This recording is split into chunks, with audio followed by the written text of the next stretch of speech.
প্রশাসন কাজ করছে বিএনপির হয়ে। এই অবস্থায় ভোট সম্ভব নয়। নাহিদের নিশানায় ইউনূস। মনে হচ্ছে যে বিগত কিছুদিন আগে যে পরিস্থিতি হয়েছিল, যে বিএনপি বলতো এই কথা যে প্রশাসন, আওয়ামী লীগের এই প্রশাসন নিরপেক্ষ না, এর অধীনে কাজ মানে ভোট সম্ভব না, নিরপেক্ষ ভোট সম্ভব না। ঠিক সেই বিএনপির সুর এখন নাহিদের গলায়, অথবা নতুন দল যে এনসিপি, সরাসরি তারা বিএনপিকে টার্গেট করে কথা বলছে।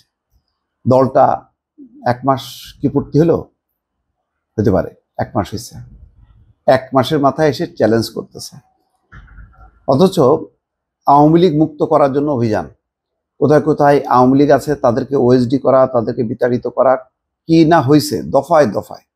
সেটাকে প্রশাসন আওয়ামী মুক্ত করতে যে তখন খুঁজে খুঁজে বিএনপি জামাত তাদেরকে বসানো হলো। এখন আবার সেই প্রশাসনকে তারা চিহ্নিত করতেছে।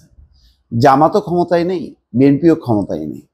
এখন হয় তারা নিরপেক্ষ প্রশাসনে যারা উচ্চ পর্যায়ে আছে, নতুবা তারা বিএনপি বা জামাত সমর্থক। এই ব্যাপারে তো কোনো সন্দেহ নেই, এটা তো নাহিদ জানে। তাহলে এখন যে নিরপেক্ষ প্রশাসন হবে, কোথা থেকে নিয়ে আসবে? আকাশ থেকে নিয়ে আসবে, বাতাস থেকে নিয়ে আসবে, পাতাল থেকে নিয়ে আসবে? কোথা থেকে নিয়ে এসে কাদেরকে বসাবে আর কিভাবে নির্বাচন হবে? মানে এমন একটা কথা নাহিদ ইসলাম বললেন যেটার আর কোনো সমাধান নেই। এবং এটা খুবই দুঃখজনক।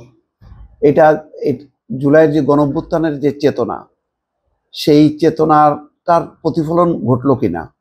এখন ক্ষমতায় না থাকার পরেও এই প্রশাসনকে যদি মানে বিএনপি হিসাবে বলা হয়, এবং বলা হয় যে এই প্রশাসনের অধীনে নির্বাচন সম্ভব না, যেই বিএনপি 15 বছর ধরে আন্দোলন সংগ্রাম করলো, তাদের অনেক সমর্থক কর্মকর্তা, তাদেরকে ওএসডি করা হয়েছে, চাকরিচ্যুত করা হয়েছে, কিনা নির্যাতন নিপীড়ন করা হয়েছে। তারা বঞ্চিত, পদবঞ্চিত হয়েছে। তাদের কেউ ডেপুটি সেক্রেটারি উপরে উঠতে পারেনি বা জয়েন্ট সেক্রেটারি উঠতে পারেনি। বছরের পর বছর একই জায়গায় ফেলে রাখছে। সেই মানুষগুলো এখন আওয়ামী মুক্ত হওয়ার পর তাদেরকে এখন বিভিন্ন জায়গায় নিয়ে আসা হচ্ছে যে না, তাদের উপর ভর করে ইউনূস প্রশাসন চলবে। ডক্টর ইউনূস বলা হচ্ছে যে নাহিদের নিশানা ইউনূস কিভাবে হয়? যদি তাই হতো তাহলে ডক্টর ইউনূস যে আলোচনা হলো বিএনপির সঙ্গে, তাহলে সাথে সাথে বলে দিত যে আচ্ছা ঠিক আছে, হোক, ডিসেম্বরের মধ্যে নির্বাচন। বললো তো না। তাহলে কিভাবে অভিযুক্ত করতেছে? এই প্রশাসন বিএনপির মানেই তো হলো ডক্টর মোহাম্মদ ইউনূসকে অভিযুক্ত করা। এমন একটা কথা বললো, আমি এই কথাটার এখনো পর্যন্ত বিএনপির কাছ থেকে কোনো উত্তর পাইনি, কিন্তু আমি নিজে কোনো তালগোল মিলাইতে পারতেছি না। তাহলে কোথা থেকে নিয়ে এসে এই প্রশাসন সাজাবে, কিভাবে, নিরপেক্ষর মডেলটা কি? আমি এটা জানতে চাই, বিস্তারিত ব্যাখ্যা চাই। এই যে তারা ইউরোপীয় প্রতিনিধি দল, তাদের সাথে বৈঠকের পর সাংবাদিকদের কাছে বলছেন যে এখন যে পরিস্থিতি, এখানে এই প্রশাসনের অধীনে নির্বাচন করা সম্ভব না। তাহলে ডক্টর ইউনূস বেছে বেছে জামাত বিএনপি বসালো, কাদেরকে বসানো উচিত ছিল? কাদেরকে বসাবে?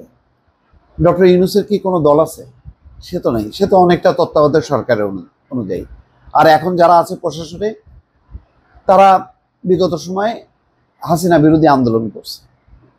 এখন এনসিপি যদি জন্ম হইতো আরো 10-20 বছর আগে, তাহলে এনসিপিরও সমর্থক কিছু কর্মকর্তা থাকতো, তো তারাও, তাদেরকে যদি প্রশাসনে না রাখা হতো, তাহলে না বলা হয়তো যে না, তাদেরকে প্রশাসন থেকে বের করে দেওয়া হয়েছে, বের করে শুধুমাত্র বিএনপি। আর বিএনপির নামটা আসছে কেন, জামাতের নামটা আসছে না কেন? এই যে আন্দোলনের শক্তিকে ডিভাইড করা, বিএনপিকে শুধু নিশানা করা হলো, জামাতকে বলা হলো না। অথচ আমরা জানি যে প্রশাসনের অনেকগুলো গুরুত্বপূর্ণ পয়েন্টে জামাতের সমর্থকরা আছে। এটা অন্যায় না। বিএনপির কর্মকর্তারা থাকাটাও যেমন অন্যায় না, জামাতের কর্মকর্তারা থাকাও, গুরুত্বপূর্ণ পদে থাকাটাও অন্যায় না।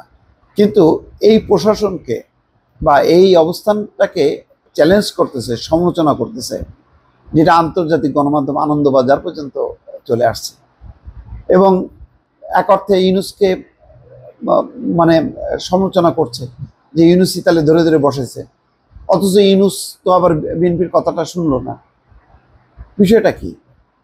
একটা জটিল রাজনৈতিক আবহ আস্তে আস্তে ঘিরে ধরছে এবং এই ক্ষেত্রে কিন্তু এনসিপি, আমি বলবো, তাদের এই অবস্থানটা সমর্থন করবে কিনা পাবলিকলি, বা আসলে তাদের সেই অবস্থান আছে কিনা। গণ অভ্যুত্থানে যেই ছাত্ররা অংশ নিয়েছিল, সেই ছাত্ররা কি আছে? এই এনসিপি যদি একটা জনসভা করত, সেই জনসভা করলে বুঝতাম যে আসলে তাদের জনসমর্থনের এখনকার ভিত্তিটা কি। আগের অবস্থানটা আর এখনকার অবস্থানের মধ্যে একটা তুলনামূলক পার্থক্য করা যেত। তাদের এই দল কি খুব জনসমর্থিত হয়ে গেল? এটা নিয়েও তো অনেক কথা আছে। বরং এটাকে বলা হচ্ছে যে ডক্টর ইউনূসের দল। তো এনসিপিকে যখন বলা হচ্ছে ডক্টর ইউনূসের দল, সেই এনসিপির আবার নেতারা বলতেছে প্রশাসন হলো বিএনপি দ্বারা প্রভাবিত বা আচ্ছাদিত, যে এই প্রশাসন অধীনে মানে নিরপেক্ষ নির্বাচন সম্ভব না। কি আজব ব্যাপার!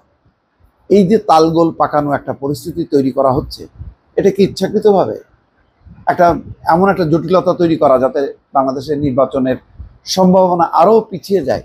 তেমনটাই কি? এটা কি ভালো হবে? দর্শক, প্রশ্নগুলো রাখলাম আপনাদের উদ্দেশ্যে। ভালো থাকবেন। আল্লাহ হাফিজ।